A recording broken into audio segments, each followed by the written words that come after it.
आगामी विधानसभा निवडणुकीत जागा वाटपात महाविकास आघाडीमध्ये मोठा संघर्ष होण्याची शक्यता निर्माण झाली आहे.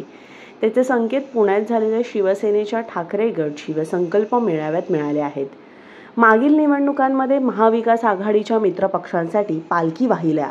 आता शिवसैनिकांनी आपला विचार करावा असे मत मांडत खासदार संजय राऊत यांनी नवा बॉम्ब टाकला आहे. शिवसेनेचे आदरणीय पक्षप्रमुख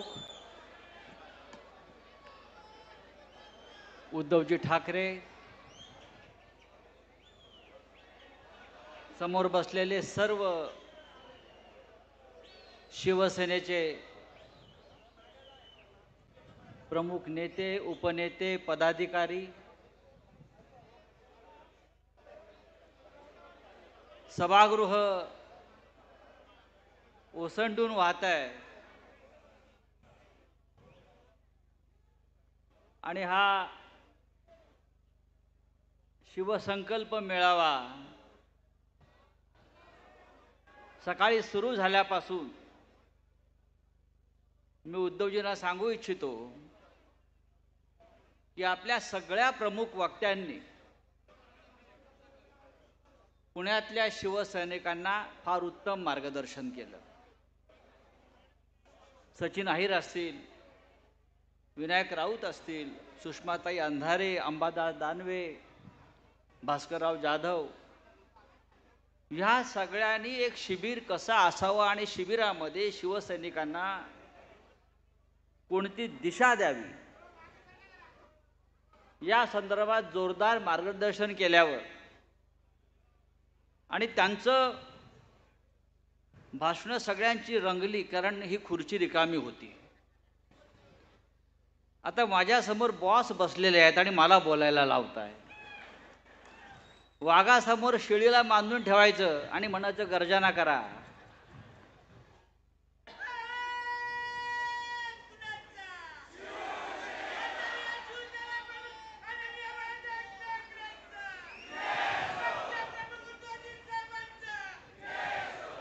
उद्धवजी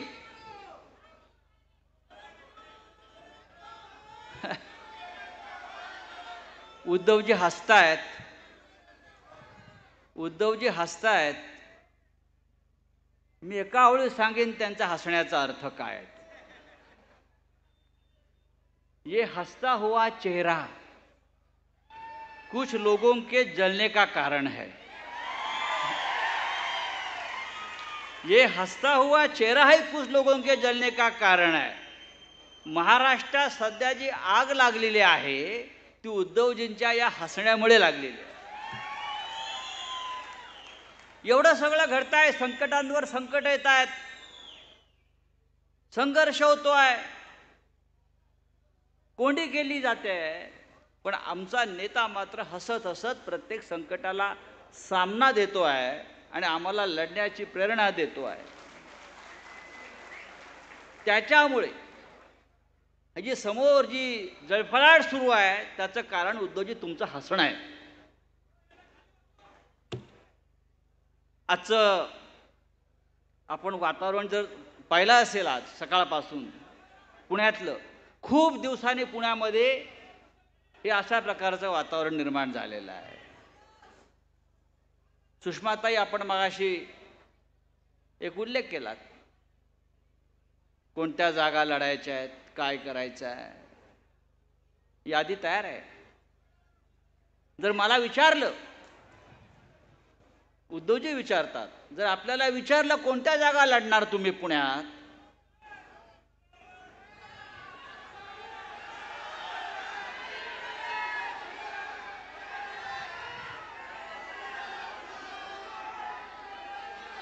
पुणे, मावळ, पुणे जिल्ह्यातली प्रत्येक जागा लढण्याची ताकद शिवसेनेमध्ये आहे. प्रत्येक जागा लढण्याची ताकद शिवसेनेमध्ये आहे. आणि गेल्या 25-30 वर्षांमध्ये या प्रत्येक जागेवर कधी ना कधी शिवसेनेचा आमदार जिंकून आलेला आहे. तुम्ही 1-2 जागा घेऊ नका. हा पुणे, आता पहा तुम्ही, गेले काही वर्ष, मी नेहमी सांगतो, गेल्या काही वर्षामध्ये शिवसैनिकांनी दुसऱ्यांच्या पालख्या खूप वाहिल्या. आता शिवसैनिकांना स्वतःसाठी लढायचं आहे. कधी भारतीय जनता पक्षाची पालखी वाहिली, त्यांच्या आमदार निवडून आणले. परवा कसब्याची पोटनिवडणूक झाली, शिवसैनिकांनी कष्ट करून कसब्यात काँग्रेसचा आमदार निवडून आणला. बारामतीच्या जागेत सुप्रियाताईचा विजय व्हावा म्हणून शिवसैनिकांनी अक्षरशः रान पेटवलं. पुण्यामध्ये कालच्या लोकसभेत शिवसैनिकांनी प्रचंड काम केले. शिरूर मी सांगतो आहे, पण आता उद्याच्या विधानसभेत शिवसैनिकांनी स्वतःकडे आपल्याकडे पाहिलं पाहिजे. सगळे आपण महाविकास आघाडीमध्ये जरी असलो तरी आता पहिली पसंती शिवसेना आणि माननीय उद्धव ठाकरे.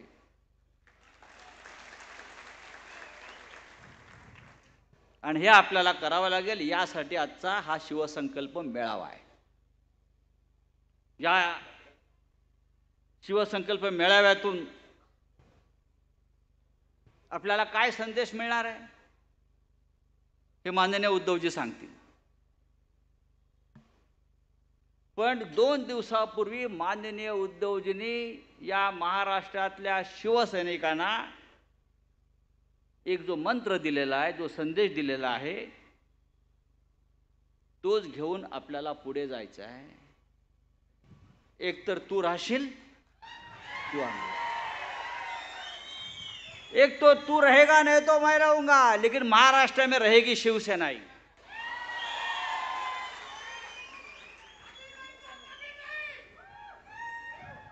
तुम्हारे जैसे कुत्ते सिर्फ भौंकते हैं, सांगा त्यांना. हम शेर है, खुलेआम ठोकते हैं. एक तो तू रहेगा नहीं तो मैं रहूंगा हे सांगणारा या देशामध्ये, महाराष्ट्रामध्ये जर कोणी असेल तर तो माझा नेता माननीय उद्धव ठाकरे आहे. माझ्या नादाला लागू नका.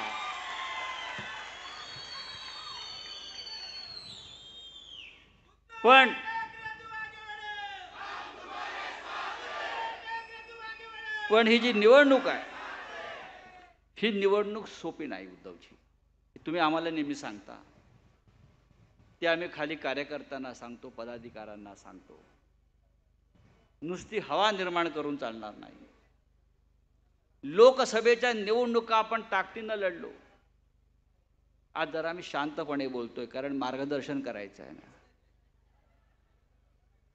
लोकसभेच्या निवडणुका आपण लढलो आणि जिंकलो.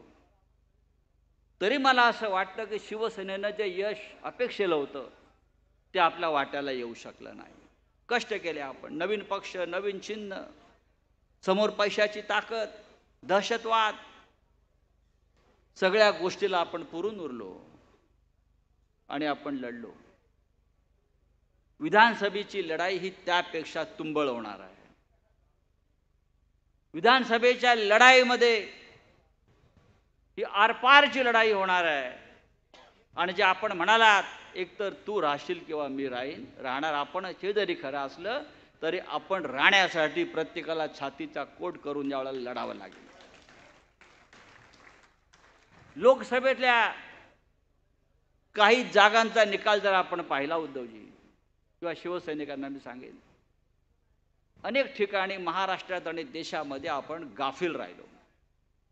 नाही तर मोदी गेलाच होता, मोदी तो गयो म्हणायचो मी. काल एक रिपोर्ट आलेला आपण पाहिला असेल. भारतीय जनता पक्षाचे लोक किंवा हे चोरांचे सरदार किती बारीक पद्धतीनं काम करतात. एक संस्था ADR म्हणून त्यांचा एक रिपोर्ट आलेला आहे. आणि तो रिपोर्ट जो असतो, त्यांचा रिपोर्ट हा अत्यंत ऑथेंटिक रिपोर्ट मानला जातो. निवडणुका झाल्यावर देशातल्या सर्व मतदारसंघांचा त्या अभ्यास करतात. मतमोजणी असेल किंवा इतर काही संदर्भ असतील त्याचा अभ्यास करतात आणि ते त्यांचा एक अहवाल देतात. तो अहवाल असं सांगतो की देशातल्या एकूण 538 लोकसभा मतदारसंघात हेराफेरी झालेली आहे. 538 लोकसभा मतदारसंघात जी आपल्या नजरेत येऊ शकली नाही. 538 लोकसभा मतदारसंघात असं आढळून आलं या संस्थेला, प्रत्यक्ष झालेलं मतदान आणि मोजलेली मतं यांच्यामध्ये तफावत आहे. 362 मतदारसंघ असे आहेत, त्यात 362 मतदारसंघ झालेले मतदानाचे जे आकडे आहेत त्याच्यापेक्षा किमान 6.5 लाख मतं कमी दिसत आहेत. 6.5 लाख मतं कमी दिसत आहेत. 176 मतदारसंघ असे आहेत, त्यात साधारण 2 लाख मतं जास्त मोजली गेलेली आहेत. 2 लाख मतं जास्त मोजली गेली आहेत. हा आकडा आपल्याला फार कमी दिसतो आहे. 36 लाख, 2 लाख. पण या महाराष्ट्रामध्ये 4 मतदारसंघ असे आहेत जे आपण अत्यंत कमी मताने हारलेलो आहोत. 50 पासून ते 12,000 आणि 15,000 पर्यंत. लक्षात घ्या, मुंबईतली जागा 48 मतांनी आपण हारलोय. हातकणंगलेची जागा आपण 12,000 मताने हारलोय. बुलढाण्याची जागा आपण अत्यंत कमी मताने हारलोय. हे जे कमी मोजले आणि जास्त निघाले, त्यानंतर उत्तर प्रदेशमधले 9 मतदारसंघ हे 100 ते 1000 मतांनी भाजपचा विजय दाखवलेला आहे. बिहारमध्ये याच पद्धतीनं झालं आहे. आणि या सगळ्यांचा जर मतांचा आकडा मोजला तर तो नेमका एवढाच आहे, 7 लाख. जिथे आपलं लक्ष नव्हतं, मतदान केंद्रावरील आपल्या लोकांनी जरासा गाफीलपणा दाखवला आणि त्याच्यामुळे हे अशा प्रकारचे विजय ते चोरू शकले, आपल्याकडनं हिसकावून घेतले शकले. नाहीतर भारतीय जनता पक्षाचा पराभव हा झालेलाच होता. आणि अशा प्रकारचे किमान 35 ते 40 मतदारसंघ या देशामध्ये असे होते जे या 5 ते 6 लाखाच्या ज्या चोरलेली मतं आहेत, लहान लहान ही त्यांनी आपल्याकडे विजय हा शेवटच्या क्षणी त्यांनी हा मिळवलेला आहे. मी हे आपल्याला यासाठी सांगतोय, अशा प्रकारचं उद्योग आणि धंदे हे विधानसभेत अधिक मोठ्या प्रमाणात होण्याची शक्यता मला दिसते आहे. हे जे आपण शिबिर घेतलेलं आहे, जे आपण मार्गदर्शन आपल्या नेत्यांचं सहकाऱ्यांचं आमचं ऐकलेलं आहे, त्या मार्गदर्शनाबरोबर जिथे आहात त्या जमिनीवर एखादा योद्धाप्रमाणे शेवटच्या मिनिटापर्यंत तुम्ही उपस्थित राहिलं पाहिजे. प्रत्येक मताची मोजणी होईपर्यंत तुम्ही तिथे उपस्थित राहिलं पाहिजे. तसं झालं नाही तर हे जे आज माझ्यासमोर आकडे आलेले आहेत आणि त्याच्यातून किमान 35 ते 40 जागा आपल्या हातातून निसटलेल्या आहेत, त्याच्यात शिवसेनेच्या 4 जागा आहेत. लक्षात घ्या, त्या 4 जागा आपल्या हातामध्ये आल्या असत्या तर आपण 14-15 जागा जिंकून या महाराष्ट्रामध्ये पहिला क्रमांकावर असतो. विधानसभेमध्ये अशा प्रकारचा गाफीलपणा आपल्याकडे असता कामा नये. बाकी इतर अनेक गोष्टी आहेत. मगाशी मार्गदर्शन अनेक विषयांवरती केलेलं आहे, पण शिवसेनेला निवडणुका नवीन नाही. भास्करराव आपण सांगितलं, आपण अनेक जय पाहिलेत, अनेक पराभव पचवलेत, त्यातून आपण उभे राहिलो. हिंदुहृदय सम्राट बाळासाहेब ठाकरे हे असताना आणि त्यांच्यानंतर उद्धवजी असताना अनेक वार आपण छातीवरही झेलले आणि पाठीवरही झेललेले आहेत. बाळासाहेब ठाकरे ते नेहमी सांगायचे, हिंदुहृदय सम्राट, माझ्या पाठीवर इतके वार झालेत, इतके घाव झालेत, आता नवीन घाव झेलण्यासाठी माझ्या पाठीवर जागा राहिलेली नाही. या सगळ्या प्रसंगातून आपण इथपर्यंत आलेलो आहोत. आणि इथपर्यंत येत असताना आपण माननीय उद्धवजींच्या नेतृत्वाखाली जी लढाई, जो संघर्ष आपण करतो आहोत, तो संघर्ष करणं सोपं नव्हतं. उद्धवजीचे काल म्हणाले, जो त्यांचा त्रागा होता, एकतर माझ्या काळजात गेलेला तो शब्द आहे, एकतर तू राहशील किंवा मी राहीन. आणि हीच आपली टॅगलाईन आहे निवडणुका जिंकण्याचे, लक्षात घ्या. हे आपल्या नेत्याच्या तोंडातून निघालेला हा विजयाचा मंत्र आहे, ही लढण्याची ताकद आहे, ही तलवार आहे. उद्याच्या निवडणुकीमध्ये जर आपल्याला जिंकायचं असेल, हा महाराष्ट्र काबीज करायचा असेल, तर एकतर तू राहशील किंवा मी राहीन या जिद्दीनं आपण मैदानामध्ये, या रणांगणामध्ये उतरायला पाहिजे. आणि ही जिद्द पाहिजे, तू जाशील आणि मीच राहीन. हा महाराष्ट्र छत्रपती शिवाजी महाराजांनंतर, डॉक्टर बाबासाहेब आंबेडकरांनंतर कोणावर प्रेम करत असेल, श्रद्धा ठेवत असेल, तर तो हिंदू हृदय सम्राट शिवसेना प्रमुख बाळासाहेब ठाकरे यांच्यावर, त्यांची शिवसेना आहे.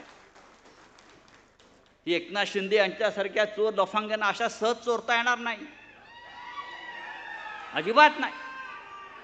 आज या पुण्याच्या भूमीवर जे शिबिर आपण घेतो आहोत, या पवित्र भूमीमध्ये याचं महत्त्व तुम्ही समजून घेतलं पाहिजे. इथून सुरुवात होते आहे. आपण मगाशी सांगितलं, छत्रपती शिवाजी महाराजांनी हिंदवी स्वराज्याचा सोन्याचा नांगर या मातीमध्ये लावला आणि संपूर्ण महाराष्ट्रामध्ये हिंदवी स्वराज्याचं पीक काढलं.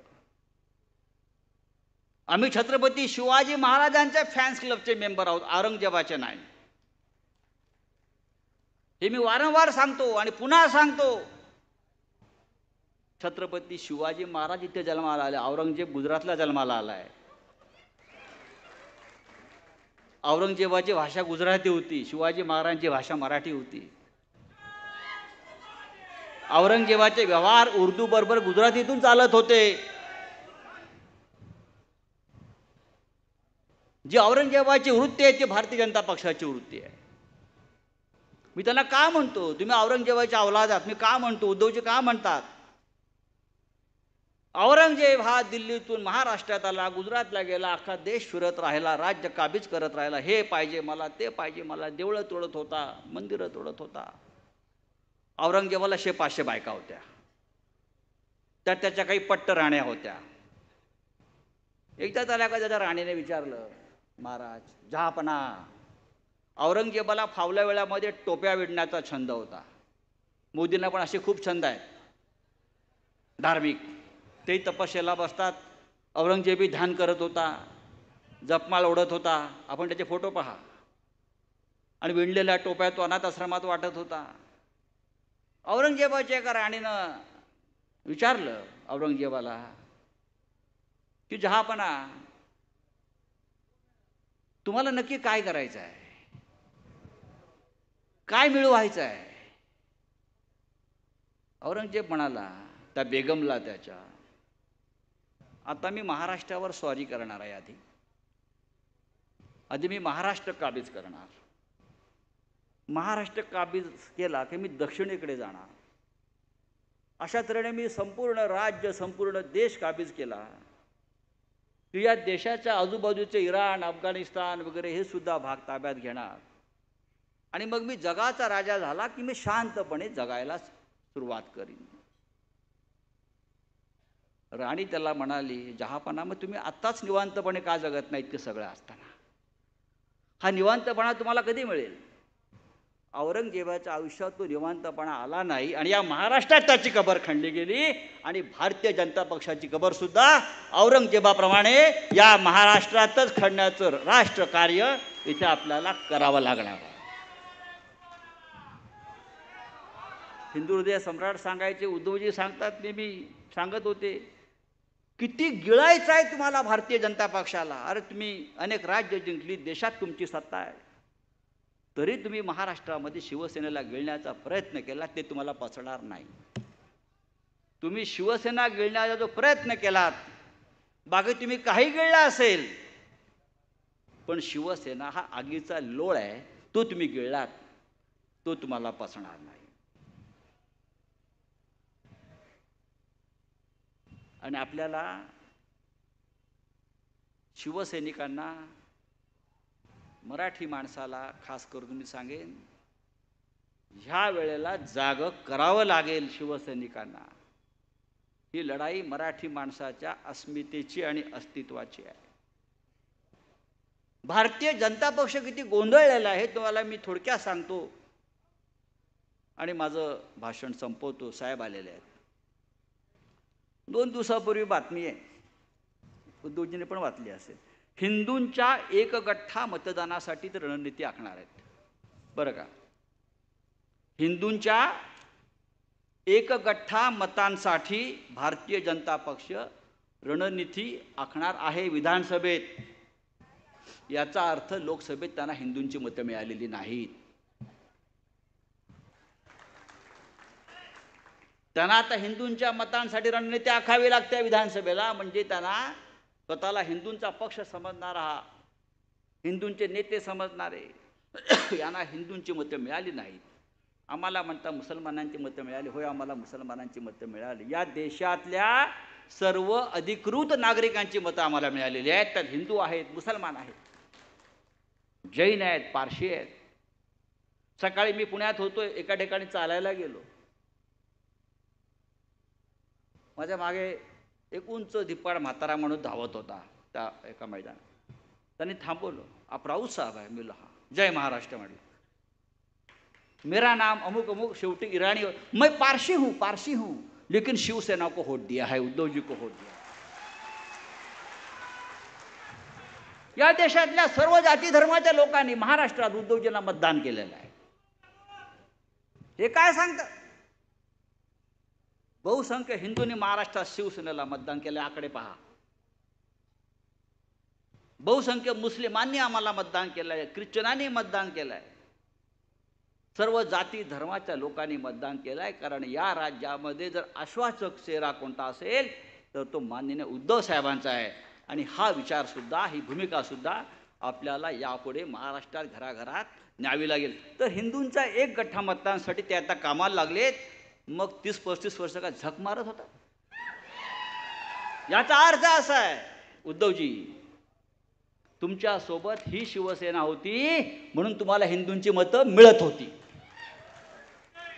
आता आम्ही तुमच्या बरोबर नाही. तुम्हाला हिंदू मतांसाठी आता धडपड करावी लागेल. पण जेव्हा हे हिंदू म्हणून मतं मागायला येतील तेव्हा त्यांना प्रश्न विचारला पाहिजे, 10 वर्ष आपली सत्ता या देशामध्ये आपण हिंदूंसाठी काय केलं? उद्या 5 ऑगस्ट आहे, परवा उद्या गटारी आहे, आपला सण आहे, परवा 5 ऑगस्ट आहे. 5 ऑगस्टला काश्मीरमधून 370 कलम काढण्याला 5 वर्ष होत आहेत. हिंदुत्वाच्या नावाखाली हे कलम काढण्यात आलं 370, त्याला 5 वर्ष पूर्ण होत आहेत. 5 वर्षामध्ये काश्मीरमधल्या हिंदूंसाठी, हिंदू काश्मीरी पंडितांसाठी या सरकारने काय केलं हा साधा प्रश्न विचारा. काश्मीरी पंडित आपल्या घरी जाऊ शकले का? घर वापसी झाली का? हा प्रश्न विचारा. आजही काश्मीरची परिस्थिती जशी होती तशीच आहे. फक्त त्या प्रश्नाचं राजकारण केलं. आपण हिंदू आहात? भाजपवाल्यांना विचारा, संघवाल्यांना विचारा, आपण हिंदू आहात? मग एका प्रश्नाचं उत्तर द्या म्हणावं. आपण काय ते गायीचे भक्त आहात? गोमाता? आम्ही पण आहोत. मग गायी कापणाऱ्या, गायीचं मांस एक्सपोर्ट करणाऱ्या कंपन्यांकडून भारतीय जनता पक्षानं 2000 कोटीचा निधी का घेतला? आपण हिंदुत्ववादी आहात. ज्यांनी बीफ कंपन्याकडून, बीफ एक्सपोर्ट करणाऱ्या कंपन्याकडून 2000 कोटी रुपये घेतले ज्या भारतीय जनता पक्षानं, त्यांना हिंदुत्ववादी म्हणण्याचा अधिकार नाहीये. आपण हिंदुत्ववादी आहात. परवा आपल्याकडे जे शंकराचार्य महाराज आले होते, अभिमुक्तेश्वरानंद, त्याने एक उत्तम विषय मांडला. केदारनाथच्या मंदिरातलं 500 किलो सोनं ह्या लोकांनी, भाजपवाल्यांनी गायब केलंय. ज्या केदारनाथच्या गुहेमध्ये नरेंद्र मोदी हे तपस्या करायला जातात, निवडणूक झाल्यावर गुहेत बसतात, तपस्या करतात 15 कॅमेऱ्यांसह. केदारनाथच्या मंदिरातलं 500 किलो सोनं कोणी चोरलं? कुठे गेलं 500 किलो सोनं? हा प्रश्न एक हिंदू म्हणून आपण त्यांना विचारायला हवा. आणि सगळ्यात महत्वाचा प्रश्न, अयोध्येच्या रामाचे आपण मालक झाला होतात, आज राम गळक्या छपराखाली कोणी बसवलाय? प्रभू श्रीराम नव्या मंदिरात गळक्या छपराखाली बसलाय. माझं उद्धवजींना आव्हान आहे, उद्धवजी आपण अयोध्येत जाऊन त्या गळक्या छपराखालच्या रामाला आपण पुन्हा एकदा सुरक्षित जागेमध्ये नेण्यासाठी एखादं आंदोलन करावं लागेल. या हिंदूंचा देव, हिंदूंचा राजा, त्याच्या राज्यामध्ये भारतीय जनता पक्षानं गळक्यात छपराखाली बसवल्या आहे, छत्री लावलेली आहे. हे किती काळ चालणार? आपण जेव्हा हिंदू म्हणून जेव्हा या गोष्टी करतो तेव्हा नुसतं मतांसाठी हिंदुत्व नाही, हे जे माननीय बाळासाहेबांनी आम्हाला सांगितलं आहे, पोटाचा प्रश्न महत्त्वाचा आहे, नोकरीचा प्रश्न महत्त्वाचा आहे, रोजगाराचा प्रश्न महत्त्वाचा आहे, शेतकऱ्यांचा प्रश्न महत्त्वाचा आहे. सगळ्यात जास्त आत्महत्या शेतकऱ्यांच्या महाराष्ट्रामध्ये होत आहेत आणि विदर्भात होत आहेत. हे सगळे प्रश्न आहे ना, हे सगळे प्रश्न घेऊन आपल्याला पुढले 2 महिने फिरावं लागेल, जावं लागेल, बोलावं लागेल, उत्तम वक्त्यांना समोर जावं लागेल, गावागावात जावं लागेल. आणि मुख्य म्हणजे एक जिद्द पाहिजे. आपल्या पक्षामध्ये हा मंत्र नको, तू राहशील किंवा मी राहीन, आम्ही सगळे राहू. तिकीट तुला मिळेल की मला मिळेल, नाही तुला बघून घे. नाही, उद्धवजी देतील, तू उमेदवार आहे, आधी सत्ता येऊ द्या, सर्वांना सर्व काही मिळेल. शिवसेना ही सर्वांसाठी आहे. शिवसेना ही सूर्याच्या किरणांसारखी आहे. सूर्याची किरण जसा कंजूसपणा करत नाही उगवल्यावर, ती सगळ्यांसाठी असतात. ती खिडकीतून जातात, ती फटीतून जातात, ती दारातून जातात. असा हा शिवसेनेचा विचार आहे. शिवसैनिकांनी आत्मसात केला पाहिजे. माझ्यासारखा माणूस तृप्त आहे. मी नेहमी सांगतो, मला या पक्षाने इतकं दिलेलं आहे, या पक्षात मला मरण आलं तरी चालेल, पण मी शरण जाणार नाही, या पक्षासाठी जगे राहणार नाही. प्रत्येकाला पक्षानं प्रतिष्ठा दिलेली आहे, जगण्याची जिद्द दिलेली आहे. इथे बसलेले सर्व पक्षाचे नेते, उपनेते, महिला आघाडीच्या नेत्या असतील, पदाधिकारी असतील, युवा सेनेचे पदाधिकारी असतील, पुढल्या 2 महिन्यामध्ये आपापसामधल्या मनातली जळमट्ट पहिली दूर केली पाहिजेत. आणि एक ज्वलंत असा पक्ष जो आज उद्धवजींच्या नेतृत्वाखाली पुन्हा एकदा उभा राहिलेला आहे, ती मशाल आपण पेटत ठेवली पाहिजे. आणि हिंदुहृदय सम्राट बाळासाहेब ठाकरे यांचे ऋण आपल्याला फेडायचे असतील या महाराष्ट्रावरचे, मराठी माणसावरचे, तर आपल्याला या महाराष्ट्रामध्ये गद्दारांना गाडून, मी हल्ली गद्दारांचा उल्लेखच करत नाही, गद्दार मेलेले आहेत. माझ्या भाषणाखाली गद्दारीचा उल्लेखच नसतो. लोकसभा निवडणुकीमध्ये गद्दारांचं फार स्मशान झालेलं आहे. आता आपली लढाई आहे सत्तेवर येण्याची, महाराष्ट्र काबीज करण्याची, जिंकण्याची. आणि या महाराष्ट्राला लढावं कसं हे सांगण्याची गरज नाही. हा महाराष्ट्र कायम लढत आलेला आहे. आणि या लढणाऱ्या महाराष्ट्राचं कोणी प्रतिनिधित्व करत असेल तर ती फक्त शिवसेना करते, हे लक्षात घ्या. आज या महाराष्ट्रामध्ये माननीय उद्धव साहेबांच्या नेतृत्वाविषयी एक असा विश्वास आहे, जर आपण 288 उमेदवार उभे केले तर आपण किमान 160 जागा जिंकून आणू, अशा प्रकारचं वातावरण आहे महाराष्ट्रामध्ये. पण शेवटी आपण शब्दाला पक्के आहोत की महाविकास आघाडी उद्धवजींच्या नेतृत्वाखाली पुढे जाईल. आणि या महाविकास आघाडीचं सर्वोच्च नेतृत्व हे आपल्याच पक्षाकडे राहील. यासाठी सर्वाधिक आमदार शिवसेनेचे निवडून आणणं हे माझ्यासह प्रत्येक शिवसैनिकाचं कर्तव्य आहे. इतकंच मी सांगतो आणि तूर्त आपली रजा घेतो. जय हिंद, जय महाराष्ट्र. जमलेल्या माझ्या तमाम हिंदू बांधवांनो, भगिनींनो आणि मातांनो, आज एकच निर्णय घेऊन उठायचे आपल्याला, एकच निर्णय की कोणी काही केलं तरी मात्र आम्ही आणि आमच्या छत्रपती शिवाजी महाराज आपण ज्यांच्याकडे हिंदुस्थान मोठ्या विश्वासाने ताज्या व नवनवीन बातम्या पाहण्यासाठी आजच आमच्या मुंबई न्यूज 24 चॅनलला सबस्क्राईब करा.